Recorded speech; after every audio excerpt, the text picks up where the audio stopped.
Hey everyone, it's good to see you. Today we're going to talk about self-compassion, one of my favorite topics, and kind of a cool bit of research on this by a great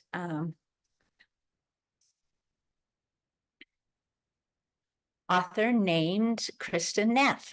She is not a therapist, but her research on compassion has been inspiring to so many people. And we are just today going to talk about how we make sense of the negative voices in our head. So I want you to think just real briefly about if someone you knew, you cared about, you had a fun relationship with, was really struggling, if they came to you and said, I'm just having a really hard time. I am not doing well and life is difficult and I'm not coping well. Uh, as somebody that you really did care about, what would you say to that person? How would you sit with them in their pain? What kinds of feedback would you give to them? I posed that question today at a meeting with my colleagues, and we wrote their responses on the board. They were statements such as, oh man, I'm here with you. I'm so sorry. It must be really tough. Um, I don't know how to solve this, but I want to just be with you. I want you to know that I am 100% with you and for you. Now consider when you're having a hard time, perhaps when you mess up or things are not going well, do you use those same words to yourself? Are you compassionate? Are you kind? Do you show up yourself for yourself with generosity? Unfortunately, many of us don't. And one of the main kinds of self-talk voices that I hear in my practice, and that I think most of us, whether we come into therapy or not, I think most of us have to deal with this negative self-talk, and I call it the critic. That inner voice that is always analyzing, reviewing, um, second guessing, telling you how you could have done better or you should have done differently, or how many times is this going to take you to figure this out? And that gets really old to have that negative voice continually in our brain and in our mind. So, author, researcher Kristin Neff has a really fun self-compassion evaluation that you can give yourself. It's free, and that link should be connected here to this video in some way to help you. I believe it's about 26 questions. I could be wrong, but to really get a feel for what is your level of self-compassion. Neff talks about just common humanity, like when you're having a hard time, can you see that also other people have difficulties and that you're not the only one, that challenges and adversity are common to all of us at different time periods. It also talks, another one of the questions was about isolation. Do you turn to other people when you're having a hard time, or do you take it upon yourself and turn inward and spiral down with this loneliness? Interestingly enough, um, it's just a biological identity in us to reach out to others, to have support when we're struggling, and to assist us when life is difficult. It's a healthy, normal thing to turn to people who can love us and help us in that.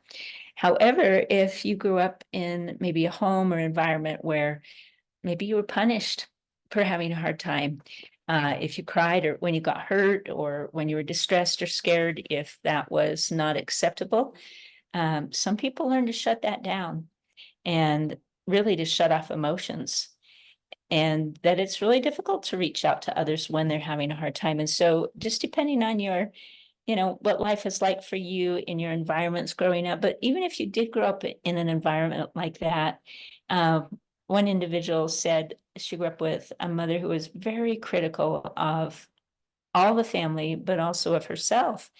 And this individual said they had to work really hard to increase their self-awareness of that voice of the critic and to support and help themselves change that dialogue. to a more kind and gentle and understanding self-talk. We all have self-talk, but sometimes it's hard to really identify that until you really slow down and say, wow, what is my inner voice saying? And is it accurate? Is it true? Is it helpful? Is it supporting my growth? Or is it something I need to really kind of take a good look at? So back to Dr. Neff, she talks about two kinds of compassion. One is a gentle compassion, such as I've been describing here. And another one is called fierce compassion. And this was a new term to me. I've studied self-compassion for a long time, but it somehow missed this awesome word, and I love it. The idea is, and let me just describe what one of our therapists said today about fierce compassion to describe this term. She's in pursuing her PhD, and she says sometimes I am just tired and run down, and I don't have a lot of energy, but I have to get up and teach a class or write a paper or attend my own courses. And she said there's part of me that has to do it, even if my innate feeling is I just want to, cover up in bed and take another nap. And that is the fierce compassion. That's the part that says, yep, it's hard. Yes, you're struggling, but yes, you can do this. Yes, you can do the hard thing and give yourself that support and voice to make that happen. So you might be aware of that yourself a little bit more and understanding both gentle compassion and a little fierce compassion. So I'll just be vulnerable for a minute and share a little story about my life. I grew up with a pretty strong internal critic. And one of the main things my mom continually said was, oh, you are so hard on yourself. And I was aware that I was, but I had no idea what to do with it. And as awesome as my mom was, she didn't know what to do to help me with it either. And it wasn't until years later when I went through some mental health challenges that I learned and got ammunition on how to talk back to that part of me that was, quote, so hard on myself. And fast forward many years to just a few years ago, our last child was getting married, and it was the wedding and the reception and a dinner all within a short period of time, just the way the scheduling worked out. And we were just kind of putting the final touches on the decorations, and my son and his bride hadn't quite settled in on where they wanted everything to be, but I was kind of looking at the clock saying, we gotta put some stuff somewhere because people are going to be coming here in just a few minutes. And so I put up a sign that I thought looked fine, welcome to the wedding or something like that, had a little quote on it. And my son came up to me and said, Mom, that is so cheesy. We cannot have that there. And please don't go and set all this stuff up for us. And, now we're 5 minutes until people are coming in like, well, we got to do something, but I took the sign down. Now, here's where the self-compassion came in. Probably with the first child, we have 5 children, so this is our last wedding of 5 children. Probably if that had happened before, I would have gone to some internal negative dialogue. Oh boy, here I am being controlling. Oh, I'm trying to run the show as the mother or the mean mother-in-law. It's kind of that kind of negative message and attributions to myself. But this 5th time around, I just was so calm. And I was like, you're doing the best you can. The pressure's on. He's a new groom. He's trying to figure it out. They're not quite sure. So I tried to give grace to my son and his wife, but also even more to myself, not to quote, beat myself up, but to say, hey, that happens. Weddings are just a time when lots of things come out in a short period of time, and we just got to deal with this. So here's the cool thing. I recognized from that person from a long time ago who was, quote, so hard on herself. My compassion, my self-understanding and acceptance was the first response in my mind. And I recognized, hey, we can change, we can learn to soften that harsh part of ourselves that is just sometimes mean, kind of like a just a German Shepherd that's in attack mode. So here's a question that I've often thought, scientists and doctors in the medical field are trying to figure out why in autoimmune diseases does the body attack itself? Because it's counterintuitive to the healing process, that the body is there to heal and to recover after, an injury or a cut or surgery, whatever. And so I asked the same question in terms of our mental and emotional well-being. Why is it that we attack ourselves? Because it's kind of not in our, I guess, innate good nature to do that. And so I would invite you to kind of think through that. And here's what I love about little tiny children. I've never met really a 1-year-old who's self-critical.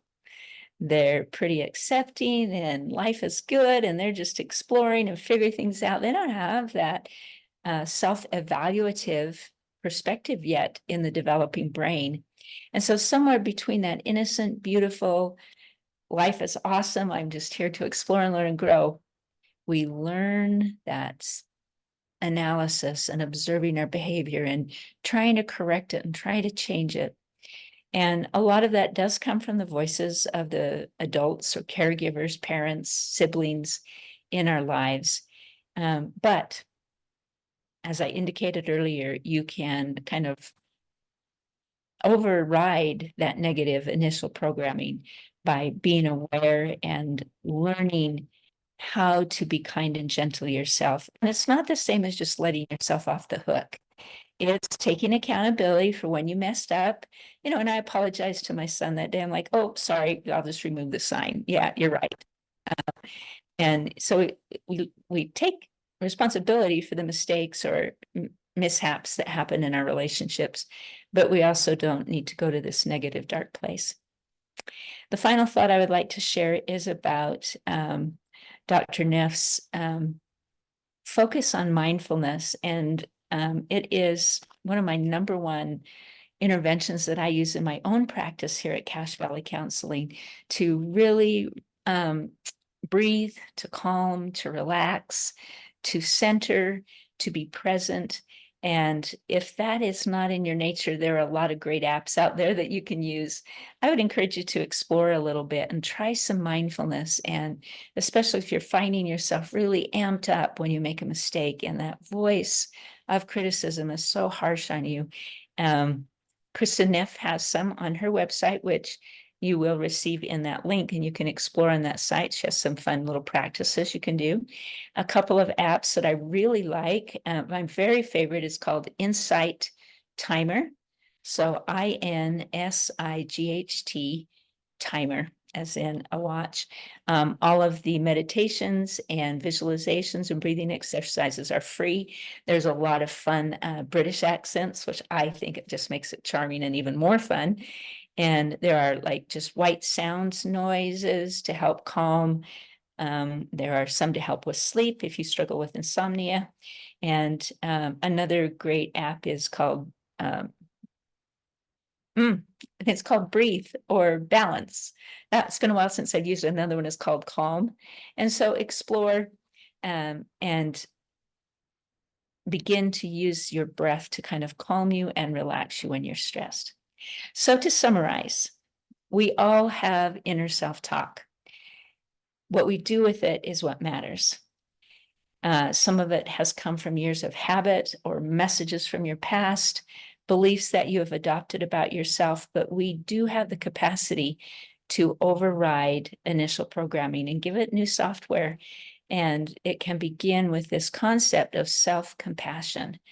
And take that self-compassion test, begin using some breathing and some mindfulness. And finally, the other point we talked about was sometimes it's gentle compassion and sometimes it's fierce compassion, where you are understanding of yourself, but you also marshal your internal resources and say, I've still got to do this thing. I got to show up. Anyway, it's good to be with you. Have a wonderful day. And thanks for joining us at Cache Valley Counseling.